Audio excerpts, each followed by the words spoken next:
तो भगवान की देख सुंदर है, इसलिए शंकर जी सदा वसंतम हृदयारविंदे, सदा भगवान को अपने हृदय में धारण करते। आप भी धारण किया करो। भगवान थोड़ा बड़े भय, अब भगवान बाल लीला कर रहे।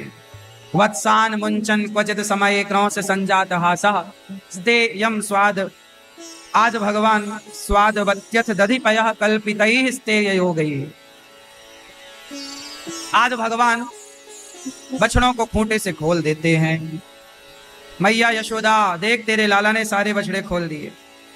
मैया बोली तो तुम जाओ गैया दोह लो ना। ऐसे समय में आ समय जब गाय दोहने का समय नहीं होता, भगवान की शिकायत करने गोपियां आती हैं। भगवान भी ऐसे काम करते हैं, शिकायत करने लायक।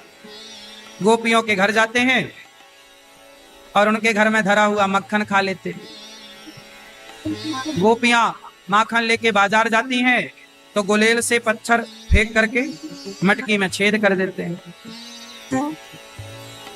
ऐसी लीला कोई करेगा, ऐसा कोई काम करेगा तो शिकायत तो होगी। गोपियां शिकायत करते, अरे मैया ओ यशोदा, कहा है गो बहन, तेरे लाला की शिकायत बतावे की ताई आई हूं। का क्यों मारे लाला ने? मैया तू ना जाने, तेरो लाला इतनो भी भोरो भारो ना है कि तू बाकी शिकायत ना जाने। तेरे लाला ने हमारे घर में घुस के सबरो माखन खाए लियो दारी के लिए और सबरी मटकी याने तोड़ दी। मैया बुला रही, अरे कन्हैया ओ लाला। कन्हैया आए, छम छम छम छम पायल बज रही है पाँव में। हाँ मैया। अरे लाला देख तो सही है, गोपियां तेरी शिकायत करवे की ताई आई है। तैने के घर में घुस के तैने माखन खायो है का जरूरत थी इनके घर में घुस के माखन खाए वे की? अरे मैया मैंने माखन ना खायो, ये सखिया हमारे गाल पकड़ के कवे च्योरे लाला मारे से ब्याह करेगो, मोते ब्याह करेगो। अब मैया तू ही बता, मैं इतना छोटो कन्हैया, मैं इन सब बड़ी बड़ी सखियन से कैसे ब्याह करूंगो? मैया बोली सो तो लाला ठीक है, पर तू यो बता कि घर में जाके माखन खाए पूछ रहा है, तेरे घर में माखन की कमी है का? 9 लाख गैया तेरे बाप की है तो कुछ चोरी करवे की जरूरत का पड़ी? सखियां बोली बता कन्हैया, जब तेरे बाप के घर में 9 लाख गैया तो चोरी काय को करे? कन्हैया ने धीरे से कहा, अरे मैया तो का बताऊं, चोरी के मक्खन को स्वादे कछुआर आवे। मैया बोली का बोले कन्हैया? अरे मैया मैं तो यह कहूं कि मेरे घर में जब इतना मक्खन है तो मैं काय को चोरी करूंगा? ये एक नंबर की चोटी है सखियां।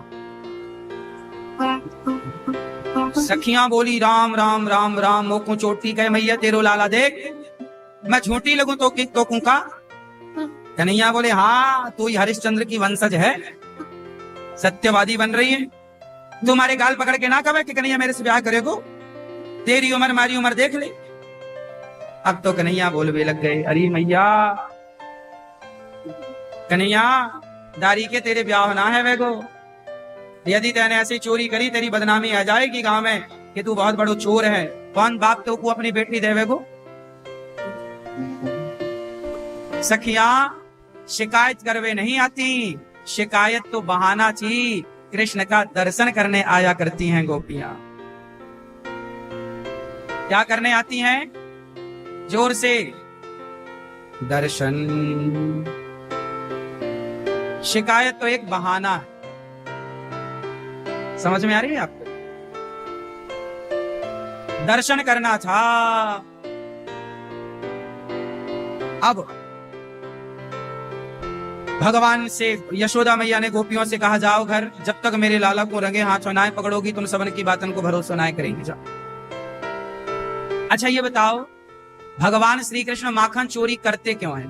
ग्वाल वालों के संग जाते हैं, ग्वाल वालों का गोला बनाते हैं, कंधे पर पांव रखते हैं, मटकी को पकड़ते हैं, गोला बनाते हैं मक्खन का और सीधा मंगल के मुंह में, मंगल मुंह खोल आ, सीधा एक लौंदा दे मारा, सबको खवाते हैं और चोरी से घुसते हैं घर में। ये बताओ भगवान ये चोरी क्यों करते? चोरी करना सही है कि गलत है? उत्तर दो। चोरी करना सही है कि गलत है? क्यों चोरी करना सही है? गलत? चोरी करना तो गलत है, पर बच्चे खाने पीने की चोरी करें, वो बच्चे खाने पीने की चोरी करें, वो चोरी नहीं, वो लड़कपन है। वो क्या है? बोलो क्या है वो? भाई हम चोरी करें तो पाप है, हम तुम्हारे घर में घुसे और तुम्हारा मक्खन चुराए वो पाप है, पर छोटा बच्चा घुसे और वो मक्खन खाए और खा के मटकी वटकी मक्खन वहीं छोड़े तो वो पाप नहीं है। बालक का स्वभाव है। भाई बच्चे कैसे होते हैं बताओ, बच्चे कैसे होते हैं? बच्चों का स्वभाव होता है कोई भी चीज मिलती है मुंह में डालते। आप बच्चों को खिलौना दीजिए, खिलौना उठा के मुंह में डालें। कुछ नहीं मिलता तो अपना अंगूठा चूसते रहते हैं बच्चे। कोई पांव का अंगूठा चूसता है, कोई हाथ का अंगूठा, कोई उंगली चूसता है। तो ये बच्चों का स्वभाव है, कुछ भी मिलता है मुंह में डालते हैं। हाँ या ना? बोलो हाँ कि ना? ऐसे ही भगवान का स्वभाव है। भगवान बच्चे हैं, छोटे से हैं, लीला कर रहे हैं, तो गोपियों के घर घुसना, मक्खन चुरा के घर लाते थोड़ी थे, मक्खन खाते थे। भगवान ने ये माखन चोरी लीला क्यों की? ये बताने के लिए कि मैं हूं तो भगवान, पर लीला बहुत सामान्य हर बच्चे की तरह करता हूं। उन्हें ये बताना था ना कि मैं मनुष्य बनकर आया हूं, तो मनुष्यों की तरह वो कार्य कर रहे हैं जैसा सामान्य मनुष्य करता है, सामान्य बच्चा करता है। वो लीला का एक अंग था और सच्चाई कुछ और थी। सच्चाई तो ये थी कि गोपियां खुद माखन निकाल के रखती थी और कहा करती थी, हे प्रभु आज हमारे घर का आकर माखन का भोग लगाना।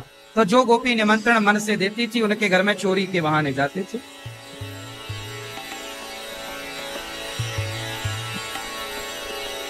चोरी के बहाने मस्त जाते।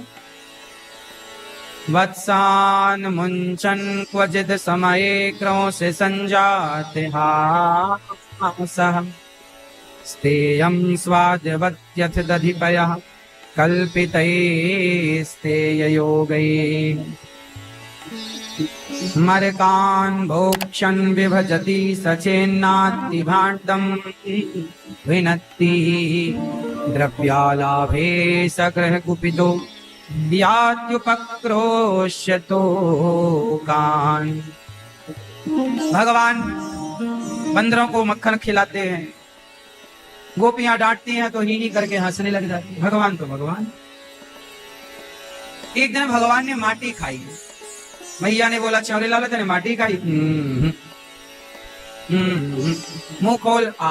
इतना सा मुंह खोला तो इतने से मुख में पूरा ब्रह्मांड दिखाई पड़ा माता यशोदा को। इतने से मुख में इतना बड़ा ब्रह्मांड यदि दिख रहा है तो क्या ये सामान्य बालक है? भगवान है। अब मैया सब भूल गई। मैया अपना दूध पिला रही है कन्हैया को। परीक्षित जी ने कहा, प्रभु ये माँ यशोदा ने कौन सा पुण्य किया है कि जगत के पालनहार की माता बनकर के दूध पिला रही? अच्छा यशोदा माँ ने कोई तो पुण्य किया होगा ना? बोलो हाँ या ना? क्या पुण्य किया? बोलो। यशोदा माँ पिछले जन्म में धरा नाम की स्त्री थी, संतों की खूब सेवा करती थी। उस सेवा के बल पर यशोदा माता को भगवान ने अपनी माता होने का सम्मान प्रदान किया। केवल सेवा। द्वार पे कोई भी आता था, माँ यशोदा भोजन कराती थी। अन्न का दाना ना होने पर अपना सब कुछ गिरवी रख देती थी, और जब गिरवी रखने को कुछ ना बचता तो एक बार एक आदमी ने कहा कि तुम बहुत सुंदर हो, यदि तुम हमें मिल जाओ तो हम पैसा देंगे। संतों का द्वार पर तांता लगा था, संत द्वार पर खड़े थे, भोजन कराना था। मैया यशोदा एक व्यक्ति के पास गई, भैया कुछ पैसे उधार दे दो, जंगल की लकड़ी बेचकर तुम्हारा सारा पैसा चुकाऊंगी। उसने कहा तुम बहुत सुंदर हो, यदि तुम मुझे मिल जाओ तो मैं तुम्हें पैसा दूंगी। माता यशोदा बोली क्या कहना चाहते हो? उस आदमी ने कहा तुम्हारे स्तन तुम बहुत सुंदर हो और हमें तुम्हारे स्तन चाहिए। यदि तुम अपने स्तन हमें दे दो तो हम तुम्हें बदले में धन दे देंगे। माता समझ गई कि ये आदमी नियत का खोटा। पर अब करती तो करती क्या, दूसरा ऑप्शन नहीं था। यदि नहीं उसकी इच्छा पूरी करती तो द्वार पर खड़े संत भूखे चले जाएंगे। तब माता धरा ने सौदा मंजूर किया, तुझे मेरे स्तन चाहिए तो ले ले। वो बहुत खुश हुआ, पैसे रख दिया, बोले बात बन गई। माता धरा ने कहा स्तन ही चाहता है ना, हाँ हाँ। चाकू से काट दिए माता ने। माता धरा ने अपने स्तनों को दिया तो सही, पर चाकू से काट करके स्तनों को उसकी तराजू में रखा। ये ले, तुझे स्तन चाहिए, ये ले। यदि मेरे मांस के टुकड़े से, मेरे शरीर के मांस का टुकड़ा देने से संतों की सेवा होती है, तो माता धरा ने कहा मैं ये सेवा जरूर करूंगी। शरीर तो नश्वर है, शरीर तो काम आएगा नहीं और किसी के, इसलिए सेवा के काम। देखो, माता धरा ने शरीर से ज्यादा महत्व सेवा को दिया। शरीर तो आज है, कल रहेगा ही नहीं, लेकिन इस शरीर से की गई सेवा सदा रहेगी। इसलिए ये शरीर जो है, ये आज है कल रहेगा, इसकी कौन गारंटी लेगा। शरीर में हाड़ मांस के सिवा कौन सा तुम्हारा हीरा मोती जड़ा है। इस शरीर से किसी का भला हो जाए, सेवा हो जाए, करो। संतों को भूखा ना जाना पड़े, इसके लिए माता धरा ने अपने स्तनों को काट कर दिया, संतों को भोजन बनाया, परोसा। संतों ने कहा माता ये लहू कहां से, इतना रक्त। माता ने कहा कि आपके लिए घर में भोजन नहीं था, मैं मांगने गई तो उसने मेरे स्तन मांग लिए, तो मैंने काट कर दे दिया। उसने मांगा अलग नियत से था, माता ने दे दिया काट कर। वो संत तो आवाक रह गए कि आपने हमारे भोजन के लिए अपना शरीर का अंग कटवा दिया। वो संत से भगवंत प्रकट हो गए, माता अगले जन्म में हम आपके बेटे बनकर आपके इस जन्म का जो पुण्य है, जो आपने दान किया है, आपका दूध पीकर अगले जन्म में हम आपका ऋण चुकाएंगे, कर्जा चुकाएंगे। एक बात बताएं, सेवा करने वाले के भगवान भी ऋणी हो जाते हैं। भगवान कहते हैं कि मैं उस भक्त का ऋणी हूं जो सेवा करता है। इसलिए कहता हूं, लक्ष्मण जी ने राम जी की क्या करी, श्रवण कुमार ने अंधे माता पिता की क्या करी। इसलिए ये दास अनिरुद्ध भी इन्हीं महापुरुषों के वचनों पर, इसी आधार पर चलता है कि हमारे ऋषि मुनियों ने, महापुरुषों ने सेवा का संदेश दिया है, तो क्यों ना हम भी सेवा करें। इसलिए गौरी गोपाल आश्रम में एक नहीं, दो नहीं, तीन नहीं, चार नहीं, बहुत सारी सेवाएं चल रही हैं। माताओं की, अन्य क्षेत्र की, संतों को भोजन कराने की, विद्यार्थियों को पढ़ाने की, और सभी सेवाएं यहाँ निःशुल्क हैं। सेवा सबसे कठिन काम क्या है जानते हो?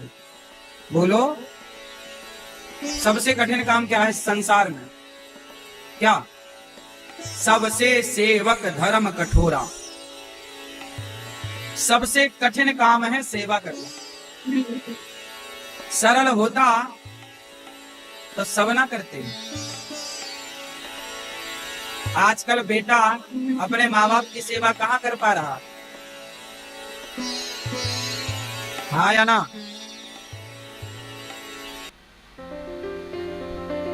सेवा बड़ा कठिन काम है, इसलिए सेवा करो। सेवा से भगवान प्रसन्न होंगे।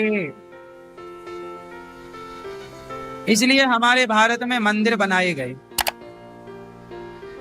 मंदिर में दो लोगों की सेवा होती है, एक तो भगवान की, दूसरे मंदिर के आसपास ही भिखारी, दीन, दुखी, भूखे, प्यासे सब वहीं डेरा जमाते हैं। बोलो हाँ।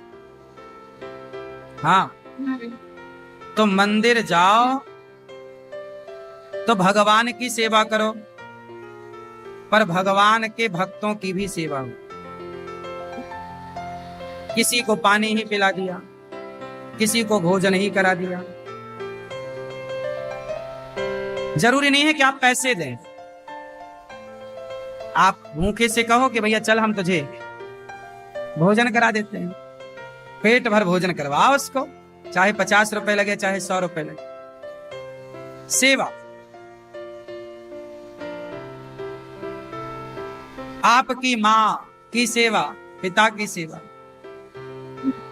गौरी गोपाल आश्रम में सवेरे 8 बजता है, सेवाएं स्टार्ट हो जाती हैं। 8 बजे सुबह सेवा स्टार्ट होती है, संतों को अन्न दान करने की, भक्तों को भोजन बांटने की।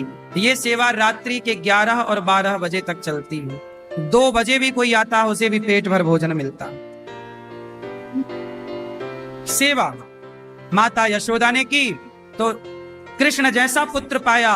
हाँ, हमारा पुण्य कभी नष्ट ना होगा, हमारा पुण्य कोई ना चुराएगा, हमारा पुण्य सदा हमारे साथ रहेगा।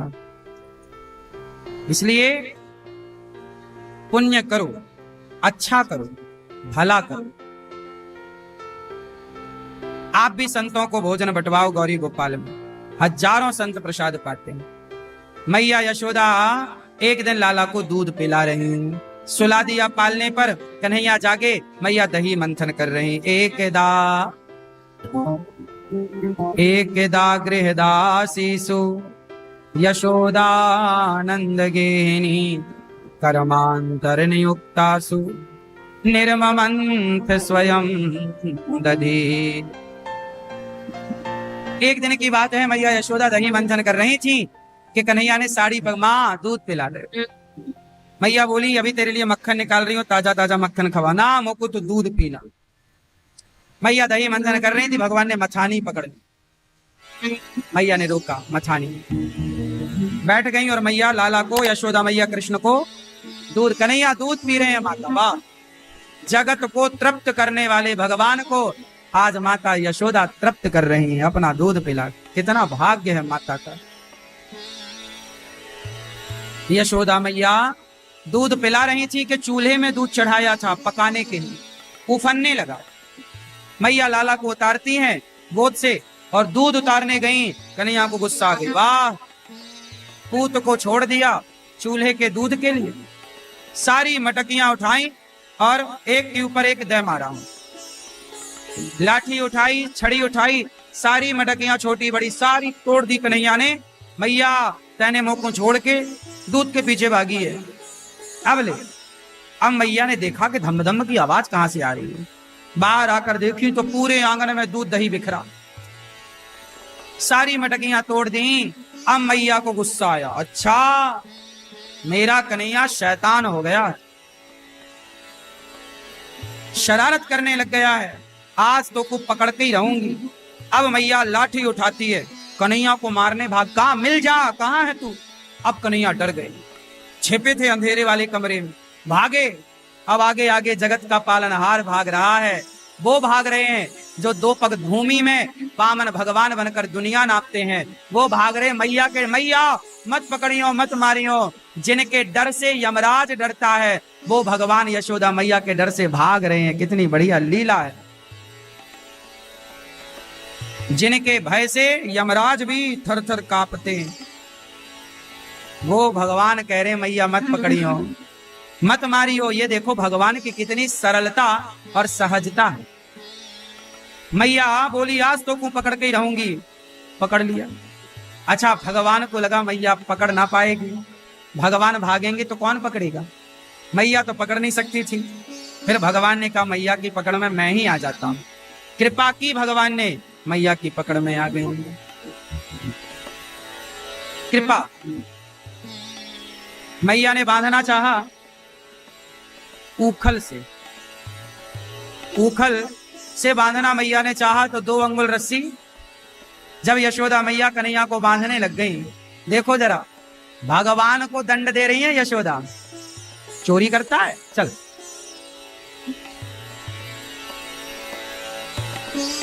अच्छा ये बताओ भगवान कितने सरल हैं। कोई बांधना चाहे तो भगवान बंध भी जाते हैं, कोई बांधना चाहे तो बंध भी जाते हैं। बांधने वाली कोई यशोदा तो होए। यशोदा कहाँ? यशोदा ने बांधना चाहा, 2 अंगुल रस्सी कम पड़ गई। कितने अंगुल कम? मैया कितने अंगुल कम पड़ी मेरी माँ? वो पीले भैया सो रहे हैं क्या? 2 अंगुल। ये 2 अंगुल क्या है? भगवान को कौन बांध सकता है? हरी मैया बताओ, भगवान को कौन बांध सकता है? कौन कौन बांध सकता है भगवान को? कौन बांध सकता है? भगवान को बांधने के लिए 2 चीजें छोड़ दीजिए आप, तो भगवान आपके भी बंधन में बंध जाएंगे। 2 चीज छोड़ दीजिए। क्या क्या? अहमता और ममता। क्या छोड़ना है मैया? पीछे वाली मैया बैठो मेरी माँ। क्या छोड़ना है? ओ छोरी बैठ जा बेटा। क्या छोड़ना पड़ेगा? अहमता और अहमता मतलब अभिमान, ममता मतलब मोह। जो अभिमान छोड़ सकता है, जो मोह छोड़ सकता है, वो भगवान को बांध सकता है। ईश्वर बंध सकते हैं आपके बंधन में, प्रेम के बंधन में। क्या छोड़ना पड़ेगा? अभिमान, एटीट्यूड, घमंड।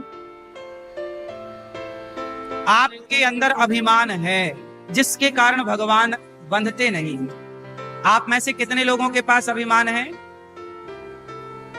उत्तर दो। अभिमान अच्छा है कि बुरा है? अभिमान त्याग दो। आप लोगों के पास किस बात का अभिमान है? मेरी गाड़ी, मेरा पैसा, मेरा बंगला, मेरा परिवार। ये अभिमान ना पालो। ये अभिमान नहीं है, ये गलत फहमी। आप लोग अभिमान क्यों करते हैं? क्योंकि गलत फहमी में रहते हैं। मैं तो गलत फहमी में नहीं हूं, इसलिए मुझे अभिमान नहीं है।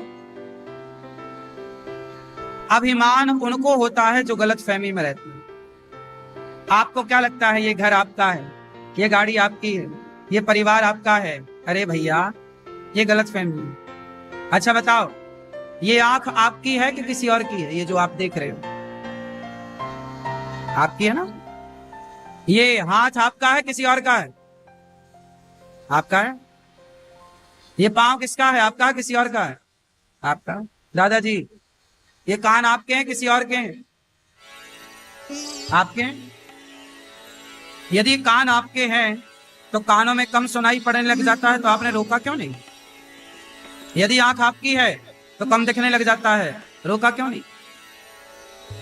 हाथ आपके हैं, शरीर आपका है, तो पैरालिसिस हो जाता है कुछ लोगों को। हाथ काम नहीं करता, पांव काम नहीं करता। तुम्हारा था तो रोक लेते ना। तुम्हारा था तो पैरालिसिस क्यों होने दिया? तुम्हारा था तो आंखों की नजरें क्यों कम होने दी? कान क्यों कमजोर पड़ गए? तुम्हारा था तो रोक लेना था ना। इसका मतलब ये हुआ कि ये शरीर भी आपका है, तुम्हारा है, तो छोड़ के चले काहे जाते हो? लेके जाओ।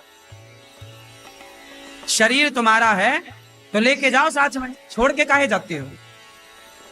इसका मतलब ये शरीर हमारा तुम्हारा, जोर से। लेकिन लोग गलत फहमी में हैं, ये आंख हमारी है, हाथ हमारा, ये सब गलत फहमी है। जब आपका शरीर आपका नहीं है तो संसार में फिर कौन सी वस्तु आपकी है? पागलों की तरफ बातें करते हो, ये मेरा है। गलत फहमी है। हाँ या ना? क्यों मैया, गलत फहमी है? हाँ या ना? तुम्हारा था जमीन जायदाद, घर परिवार, बेटा तुम्हारा था, तो फिर बेटा तुम्हारा था तो तुम्हें छोड़ के चला क्यों गया? पत्नी तुम्हारी थी तो साथ छूट क्यों जाता है? शरीर तुम्हारा था तो छूट क्यों जाता है? इसका मतलब ये सब गलत फहमी है कि ये मेरा है। मेरा मुझ में कुछ नहीं, जो कुछ है तेरा, तेरा तुझको अर्पण क्या लागे मेरा। हे प्रभु सब आपका। हे भगवान मैया सब कुछ किसका है? बोलो मेरी माँ, किसका? भगवान आपका कुछ है? सिंदूर लंबा ही होता है, चाहे भारत के किसी भी कोने में हो, अमेरिका में भी कोई बिहार की माता हो, लंदन में भी कोई बिहार की माता हो, तो वो अपने संस्कारों को वहां भी नहीं छोड़ती, वहां भी अपने भारत की परंपराओं का निर्वहन करती है। ऐसा बिहार है अपना, जहां दुनिया को बिहार संस्कृति सिखाता है। माना कि आर्थिक रूप से पीछे हो बिहार, माना कि आर्थिक रूप से थोड़ा पीछे है, पर संस्कारों में बहुत आगे है बिहार। संस्कारों में बहुत आगे है बिहार आज भी। इसलिए हम अपने संस्कारों को ना भूलें। पत्नी का समर्पण जैसे पति में है, ऐसे हम सबको समर्पण करना है भगवान के चरणों में। समर्पित हो जाओ। हनुमान जी समर्पित है। भगवान की भक्ति कहां से स्टार्ट हो? समर्पण से। कहां से स्टार्ट हो? बोलो, समर्पण से। समर्पण क्यों? बिना समर्पण के कुछ हो ही नहीं सकता। आज वट सावित्री व्रत है, आज वट सावित्री व्रत भी है ना? आज वट वृक्ष की पूजा होती है, सामवती अमावस्या भी कही जा रही है, मनाई जा रही है, वट सावित्री व्रत भी है।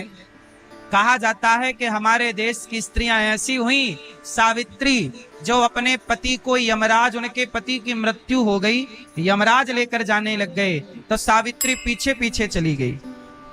यमराज जी बोले कि कहां जा रही हो? सावित्री बोली कि मेरे पति को आप छोड़ दो यमराज जी, मैं अपने पति के बिना रह नहीं सकती।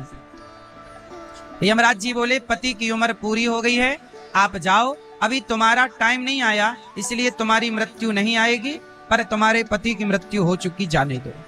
यमराज जी बोले नहीं, हम ले जाएंगे तुम्हारे पति को। सावित्री बोली यदि पति गए तो मुझे भी ले चलो।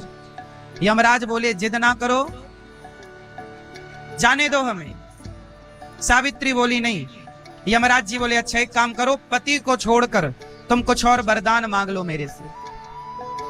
तो सावित्री बोली आज का ही वो दिन था, आज वट सावित्री व्रत है ना, आज का ही वो दिन था जब सावित्री ने यमराज जी से कहा कि मेरे पति को छोड़ दो। यमराज जी बोले नहीं छोड़ूंगा। तो सावित्री से कहा कुछ वरदान मांग लो। सावित्री ने कहा तो हे यमराज जी मुझे वरदान दो कि मैं 100 पुत्रों की माता बनूं, मैं 100 पुत्रों की माता बनूं। यमराज बोले तथास्तु, तुम 100 पुत्रों की माता बनोगी। सावित्री बोले मेरे पति को आप ले जा रहे हैं तो मैं 100 पुत्रों की माता कैसे बनूंगी? आपने मुझे वरदान दे दिया, हम मेरे पति को छोड़िए। तो चतुराई इतनी थी कि यमराज भी हार गए सावित्री से। और बाद में यमराज जी ने सावित्री के पति को सावित्री को सौंपा, कहा कि तुम जैसी नारी हो, तुम जैसी पतिव्रता नारी हो, तो यमराज की ताकत नहीं कि तुम जैसी नारी का सिंदूर उजाड़ सकें। इसलिए हमारे यहाँ जब पाकिस्तान कभी भारत की बहनों का सिंदूर उजाड़ने का सोचता है तो पाकिस्तान की उल्टी गिनतियां चालू हो जाती हैं। ऑपरेशन सिंदूर चलाकर हमारी सेना भारत का गौरव बढ़ाती है और हमारी बहनों के माथे से उजड़े हुए सिंदूर का बदला ऑपरेशन सिंदूर से लेती है। पाकिस्तान को उसकी भाषा में जवाब देने का काम हमारी सेना करती है। इसलिए सिंदूर को हल्के में ना लेना। ये पाकिस्तान को शायद पता नहीं कि हम यमराज से लड़ जाने वाले लोग हैं सिंदूर के लिए। तुम पाकिस्तान, तुम किस खेत की मूली हो? तुम सिंदूर से खिलवाड़ ना करना। किससे खिलवाड़ ना करना? जोर से। किससे खिलवाड़ ना करना? सिंदूर से खिलवाड़ ना करना। पाकिस्तान को शायद अब समझ में आया हो कि चुटकी भर सिंदूर की कीमत क्या होती है। चुटकी भर सिंदूर की कीमत शायद पाकिस्तान को अब समझ में आया हो। वैसे जब लड़ाई हुई ही थी तो पीओके को भी ले ही आना था लगे हाथ, एक पंथ दो काज। क्यों?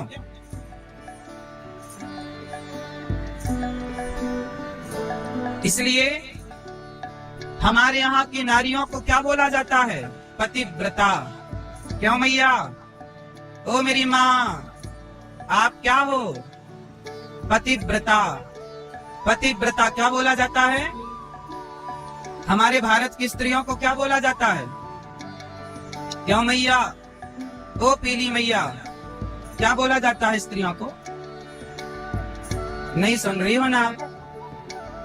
सबसे आगे बैठ के भी सबसे पीछे हो। सबसे ध्यान लगाकर सुनो मेरी माँ, हमारे देश की नारियों को बोला जाता है पतिव्रता। क्या बोला जाता है? क्यों भैया, क्या बोला जाता है? चलो बताओ, पतिव्रता नारी किसे कहते हैं? आप में से कितनी नारियां पतिव्रता हैं? जो हैं वो हाथ उठाएं। क्या हो? जोर से चलो बताओ, पतिव्रता नारी किसे कहते हैं? जो अपने पति से लड़ती हो, फिर पति को मारती हो, फिर किसे किसे कहते हैं? जो अपने पति के सिवा किसी और पुरुष को देखे। आप बताओ, आप अपने पति के सिवा जब और किसी और पुरुष को देखती हो मैया, तो किस भाव से देखती हो? किस रूप में देखती हो? जोर से, जोर से। आप अपने पड़ोसी को किस रूप में देखती हो? उम्र में बड़ा है तो पिता, बराबर का है तो भाई, और छोटा है तो बेटा। जब आप अपने पति के सिवा पुरुष को पिता, पुत्र या भाई के रूप में देखती हैं, आप अपने पति के सिवा पर पुरुष के बारे में कभी सोचती भी नहीं हैं। ऐसी नारी को पतिव्रता कहते हैं, जो पति के सिवा पर पुरुष के बारे में सोचे भी ना। पति के सिवा पर पुरुष के बारे में जो कभी ना सोचे, उसका नाम पतिव्रता है। इसलिए नारी कैसी हो? पतिव्रता हो। कैसी नारी हो मेरी माँ? जोर से। पतिव्रता। पुरुष कैसा हो? पत्नीव्रता। पुरुष कैसा होना चाहिए? क्यों? भैया आप लोग सुनो, आप लोग कैसे हो? पत्नीव्रता हो कि नहीं? पत्नीव्रता पुरुष किसे कहते हैं? आप किसी और बहन बेटी को, लड़की को, स्त्री को किस रूप में देखते हैं? क्यों आप लोग किस रूप में देखते हैं? उम्र में बड़ी है तो वो स्त्री आपकी क्या लगी? माता। बराबर की है तो बहन, और छोटी है तो बेटी। जो पुरुष बड़ी स्त्री को माता, बराबर की स्त्री को बहन, छोटी स्त्री को पुत्री माने, ऐसा पुरुष पत्नीव्रता पुरुष होता है। और पत्नीव्रता पुरुष हो, पतिव्रता नारी हो, जब आप दोनों संस्कारी होंगे तो आपकी संतान परम योग्य होगी, जिससे राष्ट्र का भला होगा। जब माँ बाप भ्रष्ट हो जाते हैं तो संतान भ्रष्ट हो जाती। इसलिए पुरुष कैसा हो? पत्नीव्रता। पत्नी कैसी हो? पतिव्रता। रिश्ते बढ़िया होने चाहिए, है ना? हाँ, मंदिर सूना है किसके बिना? बिन परमेश्वर सूना मंदिर, बिंदिया बिना लीलार सूना, पति बिना संसार। बिन परमेश्वर सूना मंदिर, बिंदिया बिना लीलार सूना, पति बिना संसार। पति के बिना संसार कैसा है? सूना। पति ही ब्रह्मा, पति ही विष्णु, पति नरवदाधार।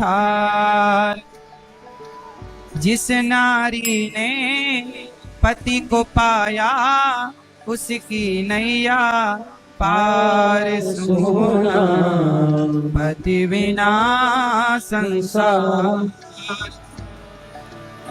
पति ही जप है, पति ही क्या है? नारी का एक ही धर्म होता है मेरी माँ। आपका धर्म है केवल पति की सेवा करना।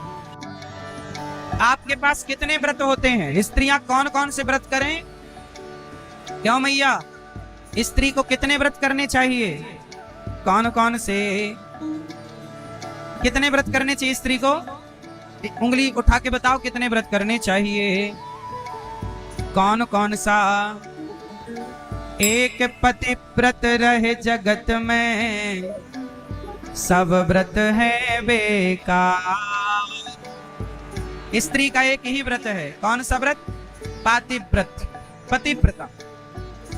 एक पतिव्रत रहे जगत में, सब व्रत है बेकार। बिन पतिव्रत के नारी का तो जीवन है बेकार। सोना पति बिना संसार। स्त्री का एक ही व्रत है, केवल पातिव्रत, पतिव्रता बनो सिर्फ, और किसी व्रत की आपको आवश्यकता नहीं। सुनो मेरी माँ, स्त्री के बारे में लिखा है कि स्त्री केवल अपने पति के चरणों को स्पर्श करे, पति के सिवा वो किसी और के चरण स्पर्श ना करे। इसलिए गुरु को भी दूर से प्रणाम करना चाहिए, ऐसे किसी पुरुष का स्पर्श ना हो, सिर्फ पति का। माता अनसुईया, कितने लोगों ने नाम सुना है माता अनसुईया का? कौन है ये मैया? कौन है माता अनसुईया? आपके पड़ोस में रहती हैं क्या? नहीं। माता अनसुईया इस धरती की सबसे बड़ी पतिव्रताओं में एक पतिव्रता है। एक बार क्या हुआ, नारद जी बोले, एक बार पार्वती मैया, लक्ष्मी मैया और ब्रह्माणी सरस्वती माता तीनों आपस में बोली कि बताओ हम तीनों में सबसे बड़ी पतिव्रता कौन? सबसे बड़ी पतिव्रता कौन? पार्वती माता के, लक्ष्मी माता के, ब्रह्माणी माता, सरस्वती माता। सबसे बड़ी पतिव्रता कौन? तो बताओ सबसे बड़ी पतिव्रता कौन? तो नारद जी आ गए, नारायण नारायण।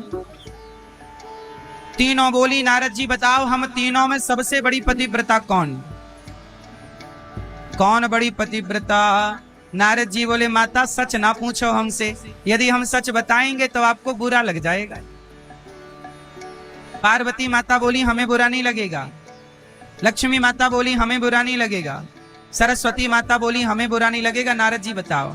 नारद जी बोले, इस धरती पर, इस संसार में, इस ब्रह्मांड में अभी वर्तमान में सबसे बड़ी पतिव्रता कोई है तो वो है माता अनसुईया। अब तो तीनों को बड़ा बुरा लगा कि हमारा तो नंबर कहीं नहीं। तो सरस्वती, पार्वती और लक्ष्मी जी बोली, क्या हमसे बड़ी पतिव्रता है? नारद जी बोले, आपसे तो बहुत बड़ी। तीनों को लगा कि नारद जी आप गलत बोल रहे। तो तीनों ने अपने अपने पतियों को बुलाया। ब्रह्मा विष्णु महेश आए, तीनों आए। पार्वती जी ने पूछा, हे भोलेनाथ क्या हमसे बड़ी पतिव्रता कोई है? लक्ष्मी जी बोली, हे नारायण क्या हमसे बड़ी पतिव्रता है? सरस्वती बोली, हे ब्रह्मदेव क्या हमसे बड़ी पतिव्रता कोई है? यदि है तो एक काम करो, आप तीनों जाओ अनुसुईया जी की परीक्षा लेकर आओ। हम देखना चाहते हैं कि क्या वो अनुसुईया हमसे बड़ी पतिव्रता है। अब लो भैया, ब्रह्मा विष्णु महेश को फंसा दिया तीनों ने। अब तीनों पत्नियां बोली, जाओ परीक्षा लेके आओ। अब ब्रह्मा विष्णु महेश बोले, हे प्रभु ये पत्नियों के चक्कर में तो फिजूल में ही अपन फंस गए, पर क्या करें, अब बताना भी है। तो तीनों पहुंच गए माता अनुसुईया के आश्रम में। पर ब्रह्मा विष्णु महेश तीनों जब गए तो तीनों साधु बनकर गए। क्या बनकर गए? और साधु बनकर द्वार पर गए और कहा, माता भिक्षाम देही, हे माता हमें भिक्षा दे दो, माता भिक्षाम देही हमें भिक्षा दे दो। तब माता अनुसुईया निकल कर आई और ब्रह्मा विष्णु महेश तीनों खड़े थे, पर वो साधु के रूप में थी। माता अनुसुईया पहचानी नहीं और तीनों को कंद मूल फल जो उनके घर में था तीनों को भिक्षा दी। तीनों ने भिक्षा लेने से मना कर दिया। ब्रह्मा विष्णु महेश बोले कि हम भिक्षा नहीं लेंगे। क्यों नहीं लेंगे? बोले भिक्षा तब लेंगे जब आप हमें भिक्षा दोगी, पर कैसे? बोले आप पहले अपने सारे कपड़े उतारो, आप हो जाओ निर्वस्त्र। माता अनुसुईया से बोले कि आप पहले निर्वस्त्र होइए, फिर हमें भिक्षा दीजिए, तब हम भिक्षा लेंगे। माता अनुसुईया बोली कि ये कैसे साधु हैं, पहले हमारे को निर्वस्त्र करेंगे फिर भिक्षा लेंगे, तो भिक्षा लेने से निर्वस्त्र होने का क्या संबंध है? माता अनुसुईया बोली कि एक पतिव्रता नारी किसी पराये पुरुष के सामने निर्वस्त्र हो जाए तो उसका पातिव्रत धर्म नष्ट हो जाता है। माता अनुसुईया समझ गई कि हमारी परीक्षा लेने त्रिदेव आए हैं, उनसे क्या छिपना था।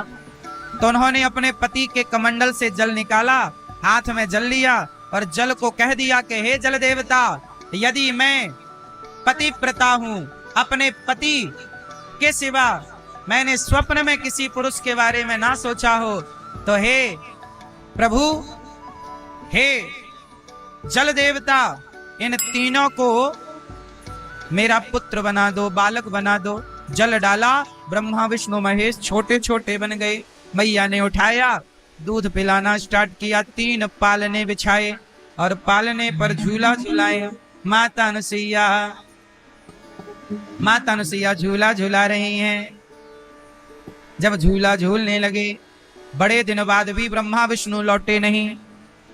तब सरस्वती, पार्वती माता और लक्ष्मी जी परेशान हो गई। तब नारद जी आए। नारायण नारायण। नारद जी बोले, देवी क्या हुआ? बोले, नारद जी हमारे पति गए थे परीक्षा लेने, लौटे नहीं। नारद जी बोले, अब तो वो बच्चे हो गए हैं, अब तो उनका फिर से विवाह होगा जब वो बड़े हो जाएंगे। आप अपने लिए अब देख लो, जो आपका मन हो, जहां जाना है जाओ। अब तो पार्वती जी घबराई, हे भगवान हमारे पति कहाँ? बोले, वो बच्चे हो गए हैं, अनुसुईया जी उनको दूध पिलाती हैं, जब वो बड़े होंगे तो अनुसुईया जी फिर उनका विवाह कराएंगे। अब वो शंकर जी नहीं रहे, अब बच्चे हो गए।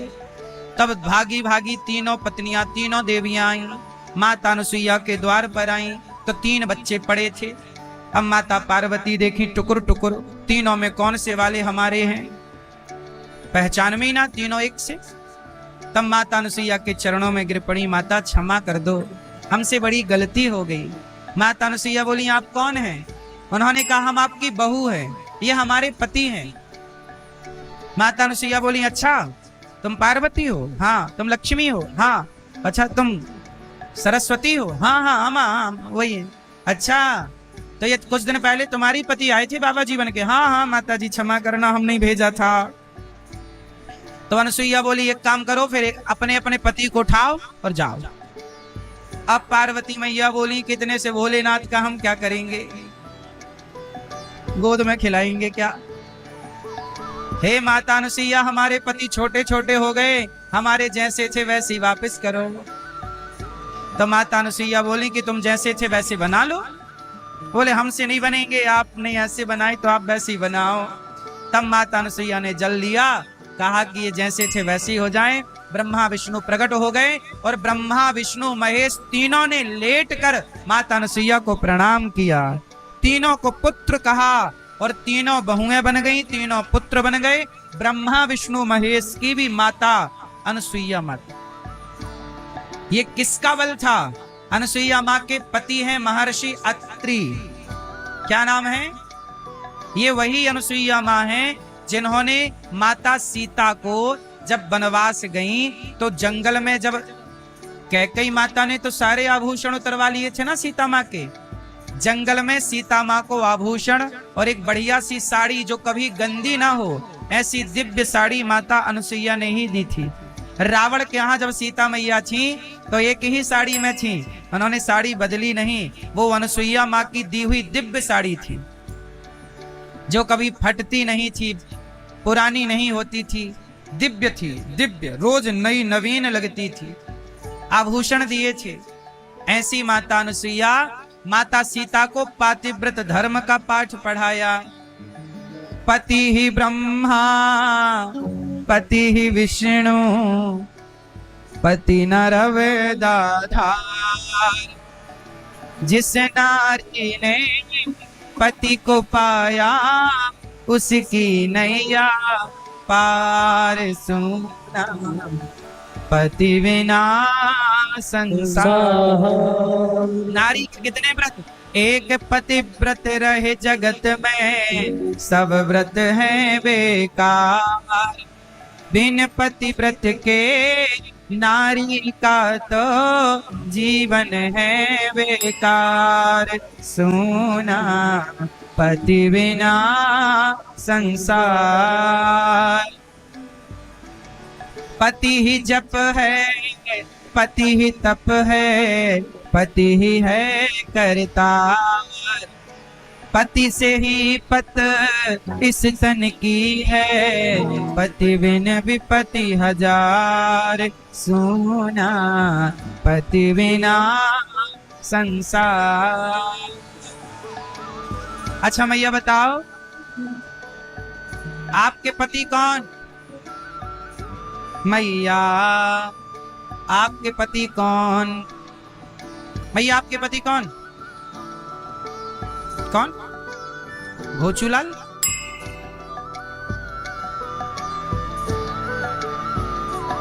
कौन है आपके पति?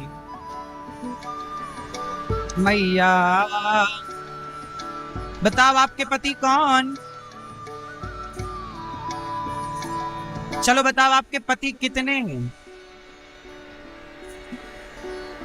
जिनके पति एक हैं वो हाथ उठाएं।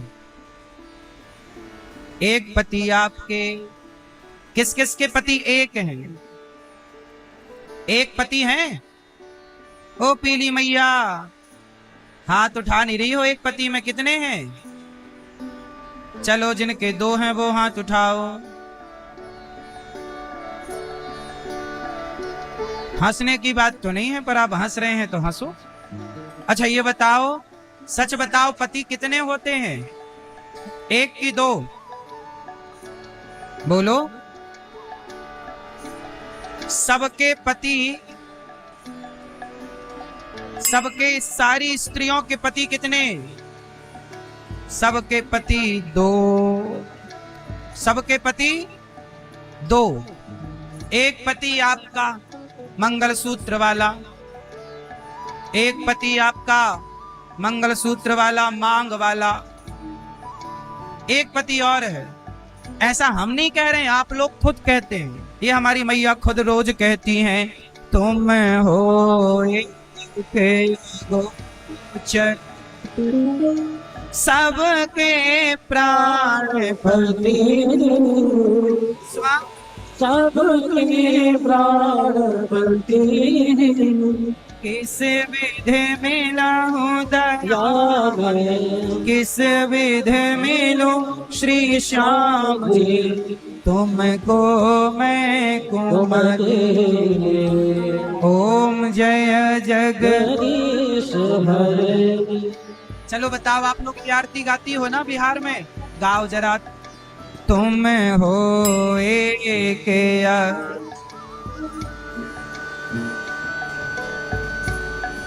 स्वामी सबके प्राणपति। बस रुक जाओ, यहीं रुको, यहीं। सबके प्राण, जोर से क्या गाया अभी आपने? तुम हो एक गोचर स्वामी सबके प्राणपति। क्यों भैया? सबके प्राण बोलो, सबके प्राण बोलो, सबके प्राण पति। तो बताओ, ये जो आपका पति है, ये प्राणों का पति है या भगवान प्राणों के पति है? बोलो, आपके प्राणों का पति कौन है? बोलो मेरी माँ। ये वाला पति तो प्राण लिए रहता है, एक वो ही है जो प्राण दिए रहता है। नहीं,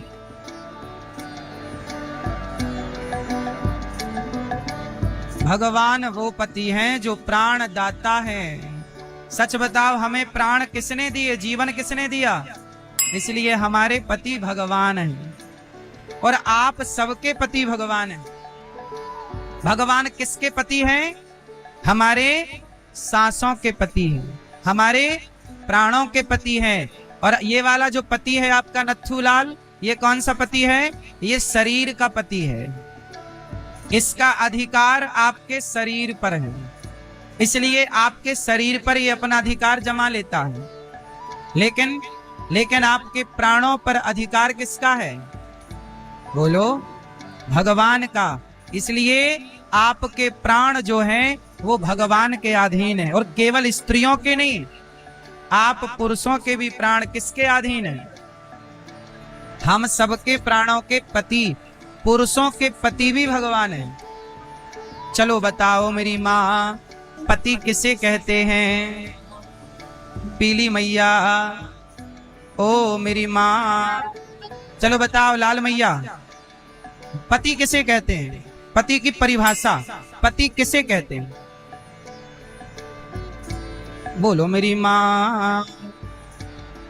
लाल मैया बोलो, पीली मैया बोलो, पर जल्दी से ही बोलो, पति कहते किसको हैं? मैया क्या बोलती तू? नहीं, लड़ाई करने का बोलो तो खूब लड़ेंगी। पति किसे कहते हैं मैया? अभी पुरुषों से पूछेंगे कि पत्नी किसे कहते हैं, तो अपना तैयार रखो उत्तर। पहले माताओं से बात कर लें, पति किसे कहते हैं? सुनो मेरी माँ, पा रक्षणे धातु से पति बनता है। पति मतलब रक्षा के अर्थ में पति शब्द का प्रयोग होता है। पा रक्षणे अर्थ में, पा रक्षणे धातु से पति बनता है, जो रक्षा करे आपकी। किससे? पति किसे कहते हैं? जो अपनी पत्नी को पतन होने से बचाए, जो अपनी पत्नी का कभी